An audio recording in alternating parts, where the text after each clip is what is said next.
Hi hello welcome to my channel. ತುಂಬ ದಿನ ಆಯಿತು ವ್ಲಾಗ್ನ ಮಾಡಿ, ಒಂದು ವೀಕೆ ಆಯಿತು. ಫುಲ್ ಬೇಕ್ ನನಗೆ ಹುಷಾರಿರಲಿಲ್ಲ, ಅದಕ್ಕೆ ವ್ಲಾಗ್ನ ಮಾಡೋದಕ್ಕೆ ಆಗಿಲ್ಲ. ಯಶು ಕೂಡ ಬಂದಿದ್ದಾಳೆ ಸ್ಕೂಲಿಂದ, ಮಾತಾಡಿರೋದು. ಯಶು ಕೂಡ ಸ್ಕೂಲಿಂದ ಬಂದಿದ್ದಾಳೆ. ನಾವು ಯಾವಾಗಲೇ ವ್ಲಾಗ್ ಮಾಡಲಿ, ವ್ಲಾಗ್ನ ಸ್ಟಾರ್ಟ್ ಮಾಡಿದಾಗ ನಮ್ಮ ಯಶು ಇರ್ತಾಳೆ. ಬೆಳಿಗ್ಗೆಯಿಂದ ವ್ಲಾಗ್ನ ಸ್ಟಾರ್ಟ್ ಮಾಡೋಣ ಅಂದ್ಕೊಂಡೆ, ಕೆಲಸ ಇತ್ತು, ಮತ್ತು ಜಾಸ್ತಿ ಸ್ವಲ್ಪ ಹೊತ್ತು ಕುತ್ಕೊಳ್ಳೋದು, ರೆಸ್ಟ್ ಮಾಡೋದು ಇದೇ ಆಯಿತು.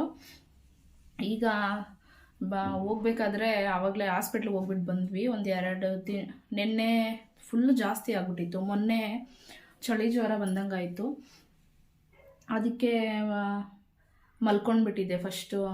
ಜಾಸ್ತಿ ಅದೇನಾಯಿತು ಅಂತ ಗೊತ್ತಿಲ್ಲ, ಸಡನ್ನಾಗಿ ಈ ಥರ ಆಯಿತು. ಯಾವಾಗ್ಲೂ ನಾನು ಅಷ್ಟು ರೇರು ನಾನು ಮಲ್ಗೋದೇ ಇಲ್ಲ, ನಾನು ರೆಸ್ಟೇ ಮಾಡ್ತಿರ್ಲಿಲ್ಲ, ಅದಕ್ಕೆ ಈ ಥರ ಆಯ್ತೇನೋ. ಬೆಳಿಗ್ಗೆಯಿಂದ ಸಾಯಂಕಾಲದವರೆಗೂ ಕೆಲಸ ಮಾಡ್ಕೊಂಡೇ ಇರ್ತೀನಿ. ಅದಕ್ಕೆ ಪಾಪ ದೀಕ್ಷಿತ್ ಪೂರಿ ಕೇಳ್ದ, ಪೂರಿ ಮಾಡೋದಕ್ಕೆ ಆಗೇ ಇಲ್ಲ ಇವತ್ತು. ಅದಕ್ಕೆ ಚಿಪ್ಸ್ನ ಮಾಡೋಣ ಅಂದ್ಕೊಂಡಿದ್ದೀನಿ. ಚಿಪ್ಸ್ನ ಅವ್ನು ಬರೋ ಅಷ್ಟೊತ್ತಿಗೆ ಚಿಪ್ಸ್ನ ಮಾಡೋಣ ಅಂದ್ಕೊಂಡಿದ್ದೀನಿ. ಅದು ಮತ್ತು ಸ್ನ್ಯಾಕ್ಸ್ಗೂ ಹಾಕ್ಬೋದು ಅಂತ. ನಾನೇನು ಮಾಡ್ತೀನಿ, ದೋಸೆ ಹಿಟ್ಟನ್ನ ನಾನು ನೈಟೇ ನೆನೆಸಿದ್ದೆ. ದೋಸೆ ಅಕ್ಕಿನ ನೆನೆಸಿದ್ದೀನಿ, ರುಬ್ಕೋಬೇಕು ಇವಾಗ ಇದನ್ನು. ಮತ್ತು ಇವತ್ತು ಫ್ರೈಡೇ ಬೇರೆ, ಅದಕ್ಕೆ ಹೂವು ಸ್ವಲ್ಪ ಇದೆ, ಹೂವನ್ನ ಕಟ್ಕೋಬೇಕು. ಪೂಜೆ ಇನ್ನೂ ಬೆಳಿಗ್ಗೆ ಮಾಡೋದಕ್ಕಾಗಲಿಲ್ಲ. ಒಂದು 11:30 ಆಯಿತು ನಾನೆಲ್ಲ ಕೆಲಸ ಮಾಡಿ, ಸ್ನಾನ ಮಾಡಿ ಎಲ್ಲ. ಆಮೇಲೆ ಇವಾಗ ನನಗೆ ಗೊತ್ತೇ ಇರಲಿಲ್ಲ, ಫಿಸಿಯೋಥೆರಪಿ ಬಗ್ಗೆ ನನಗೆ ಗೊತ್ತೇ ಇರಲಿಲ್ಲ. ಎಲ್ಲರಿಗೂ ಎಲ್ಲ ವಿಷಯದ ಬಗ್ಗೆ ಅಷ್ಟೇ ಗೊತ್ತಿರಲ್ಲ. ನನಗೆ ನಾವು ಫಸ್ಟು ಸೊಂಟ ನೋವಿಗೆ ಅಂತ ಹೋದಾಗ ಅವ್ರು ಹಾಸ್ಪಿಟ್ಲಲ್ಲಿ ಏನು ಮಾಡ್ತಾಯಿದ್ರು, ನಾವು ಹಾಸ್ಪಿಟ್ಲಿಗೆ ಹೋಗ್ತಾ ಇದ್ವಲ್ಲ, ಅಲ್ಲಿ ಫಸ್ಟ್ ಗೇಟ್ ಮಾಮೂಲಿಯಾಗಿ ಚೆಕಪ್ ಎಲ್ಲ ಮಾಡ್ತಾರಲ್ಲ, ಆ ಥರ ಮಾಡಿ ನೋವಿದ್ರೆ ಇಂಜೆಕ್ಷನ್ ಹಾಕ್ಬಿಡೋರು, ಇಂಜೆಕ್ಷನ್ ಕೊಟ್ಟು ಮಾತ್ರೆ ಕೊಡೋರು, ಮೇಲಾಗ್ತಾಯಿತ್ತು. ಈಗ ನಮ್ಗೆ ಅಷ್ಟು ಗೊತ್ತಿಲ್ಲ ಯಾವ ಹಾಸ್ಪಿಟ್ಲಿಗೆ ಹೋಗಬೇಕು ಅಂತ. ಮಾಮೂಲಿಯಾಗಿ ನಂಗೆ ಡೆಲಿವರಿಯಲ್ಲಿ ಮಾಡಿದ್ರು. ನನಗೆ 2 C-ಸೆಕ್ಷನ್ ಆಗಿರೋದಲ್ಲ, ಅದಕ್ಕೆ ಪೇಯ್ನ್ ಇರುತ್ತೆ ಅಂದ್ಕೊಂಡಿದ್ದು.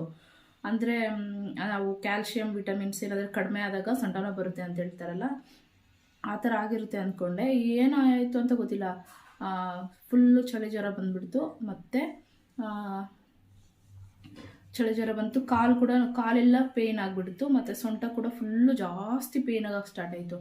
ಆಮೇಲೆ ನಮ್ಮ ಮನೆಯವ್ರಿಗೆ ಹೇಳಿದೆ ಈ ಥರ ಆಗ್ತಾಯಿದೆ ಅಂತ. ಅದಕ್ಕೆ ಅವತ್ತು ನೋಡಿದೆ, ನೈಟು ಕಡಿಮೆ ಆಗುತ್ತೇನೋ ಅಂತ ಮಾತ್ರೆ ಹಾಕ್ಕೊಂಡೆ. ಮಾತ್ರೆ ಹಾಕ್ಕೊಂಡ್ರೆ ಅದು ಪವರ್ಗೆ ಸ್ವಲ್ಪ ಕಡಿಮೆ ಆದಂಗೆ ಅನಿಸುತ್ತೆ, ಮತ್ತು ಬೆಳಿಗ್ಗೆ ಅದೇ ಥರನೇ ಆಗ್ತಾಯಿತ್ತು. ಅದಕ್ಕೆ ಸರಿ ಹಾಸ್ಪಿಟ್ಲಿಗೆ ಹೋಗೋಣ ಅಂದ್ಕೊಂಡು, ನೆಗ್ಲೆಕ್ಟ್ ಮಾಡಿದಷ್ಟು ಇನ್ನೂ ನೋವು ಪೇಯ್ನ್ ನನಗೆ ಜಾಸ್ತಿ ಆಗುತ್ತೆ ಅಂದ್ಕೊಂಡು ಹಾಸ್ಪಿಟ್ಲಿಗೆ ಹೋಗೋಣ ಅಂದ್ಕೊಂಡು ನಿನ್ನೆ ಗುರುವಾರ ಹಾಸ್ಪಿಟ್ಲಿಗೆ ಹೋಗಿದ್ವಿ. ಅಲ್ಲಿ ಅಂದರೆ ತುಂಬ ಒಂದು ಹಾಸ್ಪಿಟ್ಲಲ್ಲೂ ಅಂದರೆ ನಾವು ಹೊಸೂರಲ್ಲೇ ಇದ್ದಿದ್ದಲ್ಲ, ಅದಕ್ಕೆ ಅಲ್ಲೇ ತೋರಿಸ್ಕೊಳೋಣ ಅನ್ನಿಸ್ತು. ಇಲ್ಲಿ ನಮ್ಗೆ ಅಷ್ಟು ಇವಾಗ ಹತ್ತಿಬೇಳೆಲ್ಲ ಇರೋದು. ಇಲ್ಲಿ ಯಾವ ಹಾಸ್ಪಿಟ್ಲಿಗೂ ನಮ್ಗೆ ಅಷ್ಟಾಗಿ ಗೊತ್ತೇ ಇಲ್ಲ, ಯಾವ ಹಾಸ್ಪಿಟ್ಲಿಗೂ ನಾವು ಹೋಗೋದು ಇಲ್ಲ. ಕಡಿಮೆನೇ, ಮಕ್ಳಿಗೆ ಮಾತ್ರ ಯಶುಗೆ ಜಾಸ್ತಿ ಫೀವರ್ ಬರುತ್ತೆ, ಅವಾಗ ಬರ್ತಾ ಇರುತ್ತೆ, ಅವಾಗ ಮಾತ್ರ ಹೋಗಿ ತೋರಿಸ್ಕೊತಾ ಇದ್ವಿ. ಅದಕ್ಕೆ ಇವತ್ತು ಹೋಗ್ಬಿಟ್ಟು ಬರೋಣ ಅಂದ್ಕೊಂಡು ನಿನ್ನೆ ಹೊಸೂರಿಗೆ ಹೋಗಿದ್ವಿ. ಹೊಸೂರಲ್ಲಿ ಹಾಸ್ಪಿಟ್ಲ್ ತೋರಿಸೋಣ ಅಂತ. ಅಲ್ಲಿ ಜಾಸ್ತಿ ಗೌರ್ಮೆಂಟ್ ಹಾಸ್ಪಿಟ್ಲ್ ಆಪೋಸಿಟಲ್ಲೇ ಹೊಸೂರಲ್ಲಿ ಇರೋರು ಗೊತ್ತಿರುತ್ತೆ, ಜಾಸ್ತಿ ಹಾಸ್ಪಿಟ್ಲ್ಗಳಿದೆ. ಗುಣಮು ಮತ್ತು ಕಾವೇರಿ, ವರಮ್ಮು ಹೊಸ ಹಾಸ್ಪಿಟ್ಲ್ ಆಗಿತ್ತು. ಅಲ್ಲಿ ಆಮೇಲೆ ಹಂಗೆ ನೋಡಿಕೊಂಡು ಮುಂದೆ ಹೋದರೆ ಅಲ್ಲಿ ಅರುಣ್ ಮೆಡಿಕಲ್ ಸೆಂಟರ್ ಅಂತ ಇತ್ತು. ಸರಿ ಹೋಗೋಣ ಅಂತ ಅಲ್ಲಿ ಅದೇ ಈ ಥರ ಬ್ಯಾಕ್ ಪೇಯ್ನ್ಸು, ಬೋನ್ಸ್ ಏನಾದರೂ ಪೇಯ್ನ್ಸ್ ಇರೋರಿಗೆ ಚೆನ್ನಾಗಿ ನೋಡ್ತಾರೆ ಅಂತ ಸರಿ ಹೋಗೋಣ ಅಂದ್ಕೊಂಡು ಹೋದ್ವಿ. ಅಂದರೆ ಅಷ್ಟು ಪೇಷಂಟ್ಸ್ ಏನೂ ಇರಲಿಲ್ಲ, ಕಡಿಮೆ ಕ್ರೌಡ್, ಜಾಸ್ತಿ ಇರಲಿಲ್ಲ, ಕಡಿಮೆನೇ ಇದ್ದರು. ಅಂದರೆ ಹೋಗಿ ಮಾಮೂಲಿಯಾಗಿ ಚೆಕಪ್ಪು ಎಲ್ಲ ಮಾಮೂಲಿಯಾಗಿ ಮಾಡಿದ್ರು. ಎಕ್ಸ್ರೇ ತೆಗೆದ್ರು. ಎಕ್ಸ್ರೇ ಎಲ್ಲ ತೆಗೆದಾದ್ಮೇಲೆ ನನಗೆ ಎಕ್ಸ್ರೇ ಅಂದ್ರಲ್ಲ, ಸ್ಕ್ಯಾನಿಂಗ್ ಅನ್ನೋ ಥರ ಅನ್ನಿಸ್ತು. ಎಕ್ಸ್ರೇ ಅಂದರೆ ನಾನು ಇದುವರೆಗೂ ಮಕ್ಕಳಿಗೆ ಮನೆಯಲ್ಲಿ ಇವಾಗ ಮಕ್ಕಳು ಹೊಟ್ಟೆಲಿದ್ದಾಗ ನಮಗೆ ಇದಿರುತ್ತಲ್ವ, ಸ್ಕ್ಯಾನಿಂಗ್ ಎಲ್ಲ ಮಾಡ್ತಾರಲ್ಲ, ಆ ಥರ ಮಾಡ್ತಾರೆ ಅಂತ ಅಂದ್ಕೊಂಡೆ. ಇಲ್ಲ, ಎಕ್ಸ್ರೇ ಅದು ಸಪ್ರೇಟಾಗಿ ಏನಿಲ್ಲ, ಮಲಗಿಸಿದ್ರು. ಬೋನ್ಸ್ ಮಾತ್ರ ರಿಪೋರ್ಟ್ ಥರ, ಬೋನ್ಸು ಮೂಳೆಗಳ ಥರ ಇರುತ್ತಲ್ಲ, ಆ ಥರ ಇತ್ತು ರಿಪೋರ್ಟು. ಅದು ಕೊಟ್ಟರು ಅಷ್ಟೇ. ಆಮೇಲೆ ಮೆಡಿಷನ್ಸ್, ಆಮೇಲೆ ಎಕ್ಸ್ರಾ ತೆಗ್ದಾದ್ಮೇಲೆ ಏನೂ ಇಲ್ಲ, ನಿನಗೆ ಏನೂ ಇಲ್ಲಮ್ಮ ಒಳಗಡೆ, ಬೋನ್ಸ್ಗೆ ಏನೂ ಆಗಿಲ್ಲ, ಚೆನ್ನಾಗಿದೆ. ಅಂದರೆ ನಮಗೆ ವಿಟಮಿನ್ಸು ಅದೆಲ್ಲ ಕಡಿಮೆ ಆಗಿರುತ್ತಲ್ಲ, ನಾವು ಹೆವಿ ಇವಾಗ ನಾನೇನು ಮಾಡಿಬಿಡ್ತೀನಿ ಅಂದರೆ ಕೆಲಸ ಜಾಸ್ತಿ ಒಂದೇ ದಿನ ಮಾಡಿಬಿಡ್ತೀನಿ, ಅದಕ್ಕೆ ಈ ಥರ ಆಗಿದೆ ಅಂತ ಹೇಳಿದ್ರು. ಸ್ಟೆಪ್ಸನ್ನ ಜಾಸ್ತಿ ಹತ್ಬೇಡ ಅಂತ ಹೇಳಿದ್ದಾರೆ. ಮತ್ತು ಬಟ್ಟೆ ಎಲ್ಲ ಒಗಿತೀವಲ್ವ, ಅದನ್ನ ಜಾಸ್ತಿ ಒಗಿಬಾರ್ದು, ಮತ್ತು ಸ್ಟೆಪ್ಸ್ ಹತ್ತಿ ಜಾಸ್ತಿ ಇಳಿಬಾರ್ದಂತೆ, ಮತ್ತು ತೂಕ ಜಾಸ್ತಿ ಎತ್ತಬಾರ್ದು, ಅಷ್ಟನ್ನು ಹೇಳಿದ್ದಾರೆ. ನನಗೇನಾಗಿದೆ, ನನಗೆ ನಿಂತ್ಕೊಳೋಕ್ಕೆ ಆಗಲ್ಲ, ಅಷ್ಟು ಪೇಯ್ನ್ ಇತ್ತು, ಅದಕ್ಕೆ ಹೋಗಿದ್ದೆ ಹಾಸ್ಪಿಟ್ಲಿಗೆ. ಅದಕ್ಕೆ ನಾನು ವೀಡಿಯೋನ ಅಪ್ಲೋಡೇ ಮಾಡಿಲ್ಲ. ಏನು ಮಾಡೋದು ಅದು ಇಂಟ್ರೆಸ್ಟೇ ಇಲ್ಲ, ನನಗೇನು ಓದ್ತಾ ಇದೆಯಲ್ಲ, ನಾನು ಜಾಸ್ತಿ ಪೇಯ್ನ್ ಇತ್ತು, ತಡ್ಕೊಳಕ್ಕಾಗಿಲ್ಲ ನನ್ನ ಕೈಲಿ. ಅದಕ್ಕೆ ಬೇಡ ಬಿಡು. ನಮ್ಮ ಮನೆಯವರು ಅಷ್ಟೇ, ಫೋನನ್ನು ಎತ್ಕೊಂಡು ಯಾವಾಗಲೂ ಕೈಯಲ್ಲಿ ಇಟ್ಕೊಂಡೆ, ಇದೊಂದು ಕೆಲಸ ಆಗ್ಬಿಟ್ಟೈತೆ ನಿನಗೆ ಅಂತ ಬೈತಾನೆ ಇದ್ರು. ಮತ್ತು ಯಾಕೆ ಬೈಸ್ಕೊಳೋದು ಅಂತ ವೀಡಿಯೋನ ಅಪ್ಲೋಡ್ ಮಾಡಿಲ್ಲ.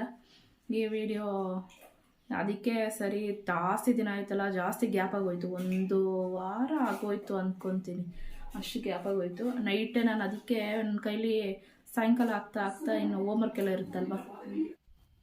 ಈಗ ಮಧ್ಯಾಹ್ನ ಬೇಳೆ ಸಾಂಬಾರು ಮಾಡೋಣ ಅಂದ್ಕೊಂಡು ಎಲ್ಲ ತರಕಾರಿ ಎಲ್ಲ ಬದನೆಕಾಯಿ ಮತ್ತು ಮೂಲಂಗಿ ಎಲ್ಲ ತೆಗೆದು ಇಟ್ಕೊಂಡಿದ್ದೀನಿ.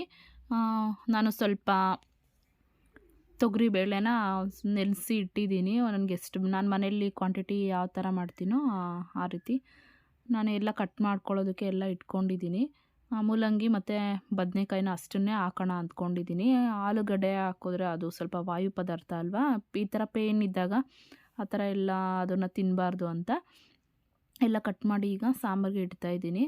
ಇಲ್ಲಿ ನನಗೆ ಸಾಂಬಾರೆಲ್ಲ ಮಾಡಿದ್ದು ಕೂಡ ಆಯಿತು. ಸೊ ಒಂದು ಹಾಸ್ಪಿಟಲ್ಗೆ ಹೋಗಿ ಕೂಡ ಬಂದ್ವಿ. ಹೋಗ್ಬಿಟ್ಟು ಬಂದಾದಮೇಲೆ ಮತ್ತೆ ಬೇಳೆ ಎಲ್ಲ ಇಟ್ಟೋಗಿದ್ನಲ್ಲ, ನಾನು ಅದಕ್ಕೆ ಎಲ್ಲ ಸ್ವಲ್ಪ ಸಾಂಬಾರು ಪುಡಿ ಅದನ್ನೆಲ್ಲ ಹಾಕಿ ಒಗ್ಗರಣೆ ಎಲ್ಲ ಕೊಟ್ಟಿದ್ದಾದಮೇಲೆ ರೈಸ್ ಕೂಡ ಹೋಗ್ಬೇಕಾದ್ರೆ ಇಟ್ಟು ಹೋಗಿದ್ದೆ.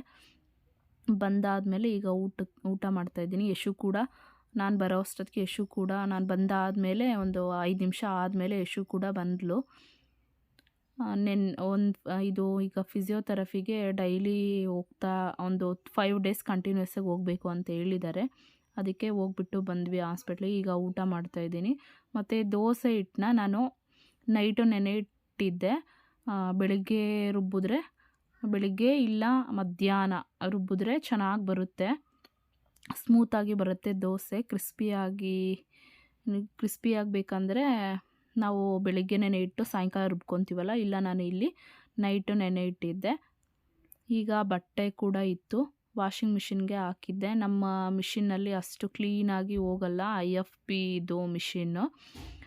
ಸ್ವಲ್ಪ ಬಟ್ಟೆನ ನಾನು ಮಿಷಿನ್ಗೆ ಕೂಡ ಹಾಕಿ ಒಣಗಾಕ್ತಾಯಿದ್ದೀನಿ. ಅಷ್ಟು ಗಲೀಜು ಏನೋ ಇಲ್ಲದೆ ಇರೋ ಬಟ್ಟೆಗಳನ್ನ ಮಾತ್ರ ಮಿಷಿನ್ಗೆ ಹಾಕಿ, ಟವಲ್ಸು ಮತ್ತು ಕರ್ಚೀಫ್ಸು ಈ ಥರ ಮಕ್ಕಳದು ಬಟ್ಟೆ, ನಂದು ಬಟ್ಟೆ ಮಾತ್ರ ಮಿಷಿನ್ಗೆ ಹಾಕ್ತೀನಿ. ಗಲೀಜು ಏನೂ ಇರಲ್ವಲ್ಲ, ಆ ಥರದ ಬಟ್ಟೆ ನಮ್ಮ ಮಿಷಿನಲ್ಲಿ ಚೆನ್ನಾಗಿ ವಾಶ್ ಆಗುತ್ತೆ, ನಮ್ಮ ಮನೇಲಿ ಇರೋ ಮಿಷಿನಲ್ಲಿ.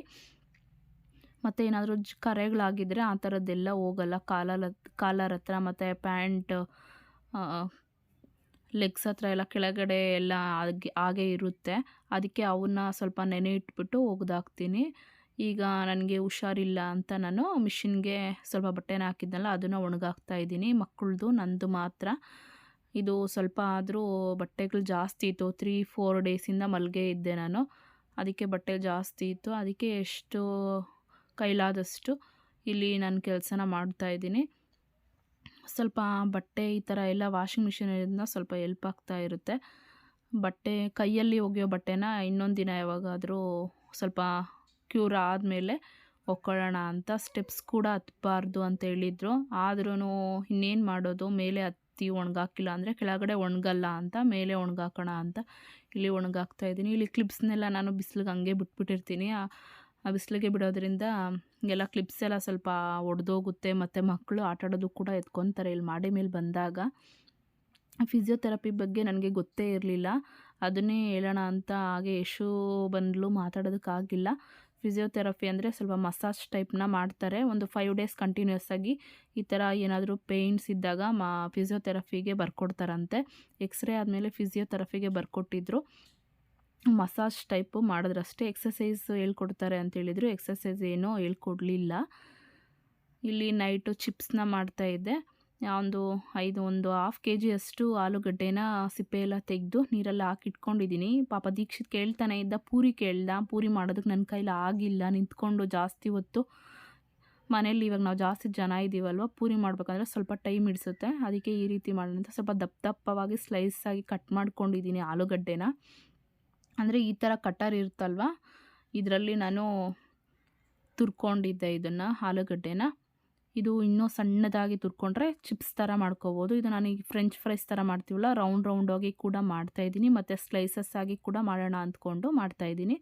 ಮತ್ತು ಎಣ್ಣೆ ಜಾಸ್ತಿ ಚೆನ್ನಾಗಿ ಬಿಸಿ ಆಗಬೇಕು, ಆಗ ಹಾಕಿದ್ರೆ ಚೆನ್ನಾಗಿ ಈ ರೀತಿ ಮೇಲೆ ಬರುತ್ತೆ.